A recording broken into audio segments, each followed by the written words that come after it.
Today we're going to be seeing another Cooking with Jack video on how he makes his poor man steak. And if you do happen to enjoy this video, then be sure to give it a like and a share. And they did just change the little like button on YouTube. Check it out, try it right now. Let's get started. Hey, how you doing? Jack Scalfani here, and you're Cooking with Jack. Welcome back to the show. Forgive my black hat. My yellow one is still a little dirty from my son's little antics with the big top cupcake scene. Yeah. You know how that turned out. No, we don't know how that turned out. Please, do tell.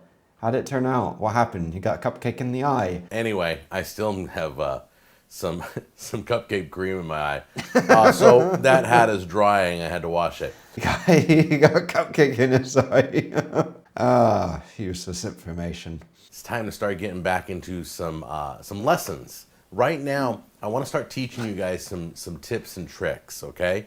So every so often I'm going to do an episode that's going to teach you something, whether it's parboiling or whether it's butterflying. Whether it's cross-contamination in the kitchen, food safety and hygiene, which are very important topics. They are. Just things that you see on cooking shows that you're like, what are they talking about? All right? And here's a little trick right now. For those of you who eat steak or any kind of cut of beef or any meat whatsoever, I guess this would work on. I've only tried it on steak so far. Okay, it's called the poor man's filet mignon, and what that does is it's a way of taking a really, and I'm going to be just honest, a really tough, cheap piece of garbage steak, okay, and making it tender and amazing, falls apart. I mean, you could probably pull it apart with your fingers. And the filet mignon is part of the fillet, or the filet, the beef tenderloin, the solomillo. It has lots of names in a lot of languages, but this is one of my favorite cuts of meat because it is super, super, super tender. Is Jack going to be dry brining this? Because I see he has a bunch of salt with steak, and this is the process of dry brine. I'll explain a little more about it if Jack doesn't. It's really cool. My brother called me one day, goes, Jack, here, I sent you a link. Check this out online. There's this cool method of tenderizing your meat before you cook it. And it only takes about between 1 to 2 hours, depending how thick your meat is. Could be as little as 15 minutes. So let's show you how. I went to the store and I bought the cheapest piece of garbage they had on sale. So cheap. Yeah, we know. It was $1.99 a pound. Ooh. That's all I could find. If it was 99 cents a pound, I would have brought that home. Cheap. But it's called, what is it? Select Beef Cross Rib Roast. I don't know what that is. I know there's no bones in it. $1.99 per pound. That is cheap. Well, keep in mind, these are prices that were more than 10, maybe 15 years ago. Oh, wouldn't it be nice to go back to those prices, like really. Now, the cut that Jack's talking about, I think, is more from the chuck region. If there are any butchers watching, please correct me on this. Now, this area of the cow gets a lot of work, so it is quite tough. It doesn't mean that it's bad or anything, but if you're going to be making a roast or something where it's slow cooking, it's a little better. The chuck is the shoulder area. We're gonna open up these steaks, put one in each. Don't forget to wash your hands. If you haven't washed your hands, now's a good time to go wash your hands, all right? That's a very good tip. You do want to wash your hands. Okay, once again, I took one piece of meat and I had the butcher slice it right down the middle, okay? So that it would be the same cut of meat. Okay. Ah, beautiful. I love beef, as you can tell. Well, I would have picked him more as a Doritos man, but yeah, no, it's tasty, definitely. Beef can be tasty, but a lot goes into a really good piece of beef. Not only the type of cow, what they eat, but how you cook it and season it. It just looks good. There's so many things you can do with it. You can cook it a million different ways. This is not a good cut of beef, okay? I'm just telling you that right now. Okay, next thing you're going to do is you're going to take sea salt or kosher salt. And that's a very coarse salt. And we're going to take that, we're going to cover one of them completely with sea salt. You know, the funny thing is that even though that he clicked on the link, he read this, I guess it didn't say anywhere that this was dry brining. So the person that actually wrote the link on doing this doesn't even know what this process is. That's funny. Now the rule is this. Find out how thick your steak is. Ours, it's about 1.5 inches. Okay? So you're going to have to leave this on. 1 inch is an hour. So 1.5 inches would be 1.5 hours. Once again, every inch is an hour you leave this salt on. Don't be afraid to put too much on because we're going to wash this right off when we're done. But this is going to do something to the meat. Now, I don't know why this works. I'm sure some of you do, and you can write me in and tell me. Right, well, if Jack's not going to explain it, then I will. Now, when we brine something, we make like a little slurry, a solution of water, salt, maybe sugar, and some other spices that we put the meat in, let's say a turkey, for the Thanksgiving roast. This will increase the moisture content of the bird, so when it's cooking, it won't be dry. Now, dry brining is literally doing it the dry method. Instead of using water, we're just using salt. And you can also use spices if you want. Basically, the salt helps to retain moisture during the cooking process, and it also helps tenderize the meat. The thicker cut, the longer you rest it. So if you're going to be doing a roast, better to do it overnight. We actually reviewed a video of Chef Jean-Pierre doing this process not that long ago, so if you want to go see that video, go check it out because it's pretty cool. And what's going to happen is this simple piece of meat, as you can see, it's pretty tough. See how it doesn't, there's no openings? Okay, you can pull it apart. Okay, this is going to open up the meat. It does something to the protein molecules. I don't know the science to it. I just know it works, and I'm just going to show you guys right now. So we're going to let this set for, let's break out my measuring tape. That is about, you know what, that's about Please tell me that he washed that measuring tape after using this, because that measuring tape is going to be used on other things around the house, and he just used it with steak. 1.25 inches.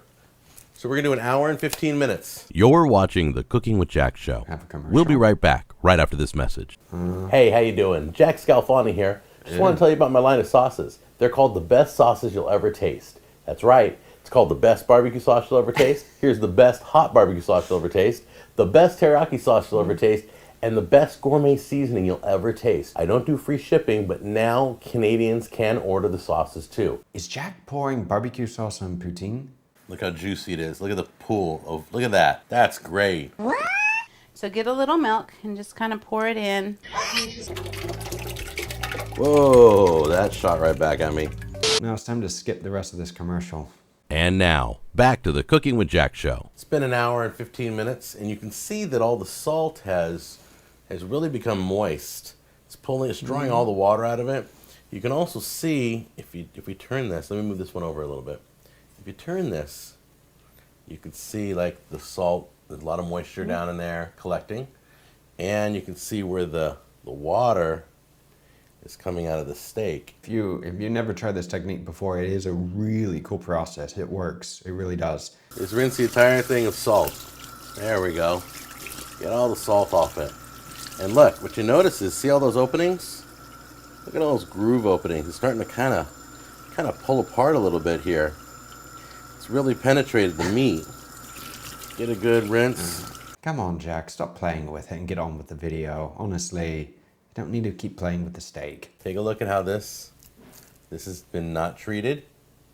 How it kind of just looks straight out of the butcher counter. Okay? And look at this. This is a lot more falling apart. You can already see the grooves. Look at the separation. You see that separation right there? The separation right in there. All these grooves that are created. No, you can definitely tell that the salt has started to work. It's starting to tenderize the meat. You don't see the sinew like holding everything together as well either. Basically, with dry brining, you're doing osmosis, where the salts help draw out moisture from the meat, and diffusion, where the salt is reabsorbed back into the meat. So basically, it seasons the meat. You could also think of it as the first steps to curing. Now we're going to take these out and we're going to grill these. Now once this is clean of salt, season both of these as however you want. I'm going to season them up. I'm going to take them out to the grill and bring them right back. And then we're going to do a taste test to see if this opened up and got more tender than this one. Considering that Jack already dry brined one of the steaks, it should be heavily seasoned. You shouldn't be needing to add more salt to it. The other one that doesn't have any salt whatsoever, you need to season. Okay, these just came off the grill. I want to show you some similarities and some differences. Okay, now I noticed while cooking, these were cooked over their own flame. Each one had a flame underneath it on the barbecue.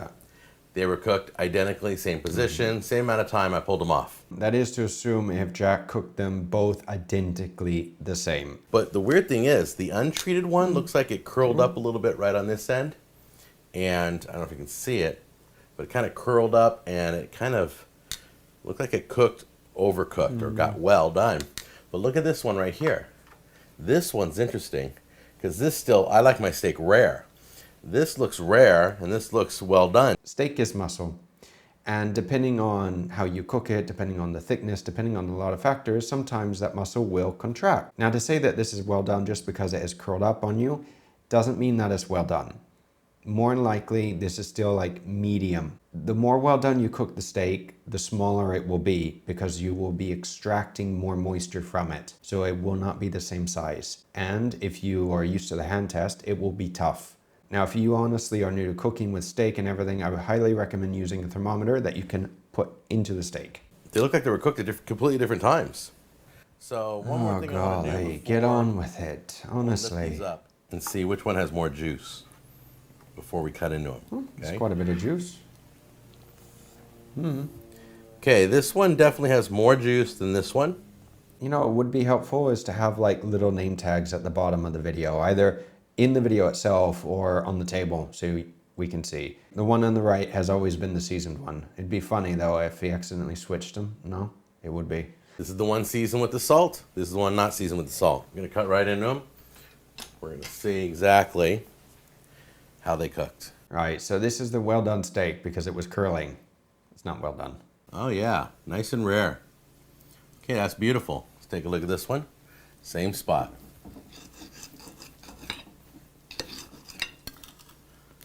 Same thing. They're both beautiful. No, they're good. I'm gonna try and rip They this, are good. tear this meat open. It's pretty easy. A little nervy. I lied. That was a little tougher than I thought, but you can do it. Why rip it with your hands? Cut a piece off and taste it. God, we don't need to be eating like cavemen, honestly. The only way to truly tell if it's more tender is to chew it. If anyone has tried eating a tough steak, you know exactly what I mean. It is not fun. That goes right through. Wow. That was beautiful. The burger was beautiful too, but that's very subjective. Dried chopped onions. Here we go. Gonna crack an egg in there of the best teriyaki sauce you'll ever taste. Love breadcrumbs. Just take the bell off and put it on a bun. Well, there it is. It's gorgeous. Now, I think if you left the salt on a little bit longer, you would even have a better tenderizing procedure. All right, so here's the deal. I'm gonna take a piece of meat here. Wow, I know what I'm having for dinner. Let's see what he says about this. I think this is going to be tougher. I really do, because the procedure works. It's not a fake thing. It really does work. There's one piece there. I want the same size here. So we're gonna try this right now. We let the meat set. It should be perfect. This is the untreated. Good seasoning. Wow, lots of pepper. Forgive me. I love black pepper. Oh, Jack, the fire extinguisher is behind you if you need it. At least I think it's a fire extinguisher. Maybe it's not. It's really got a lot of flavor, but it immediately toughens up almost all the juices out of it, and it's now becoming harder to chew. Now the treated one. It's better. This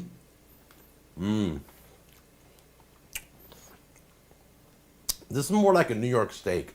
No, it's still the same cut. And it's not a New York steak. But he did get a So normally, if you hear Jack make certain noises, you can tell whether or not something's good. Now, sometimes he makes some noises and then say something's good, even though that it doesn't look like it is. So it's a little hard to, honestly discern whether or not it's correct.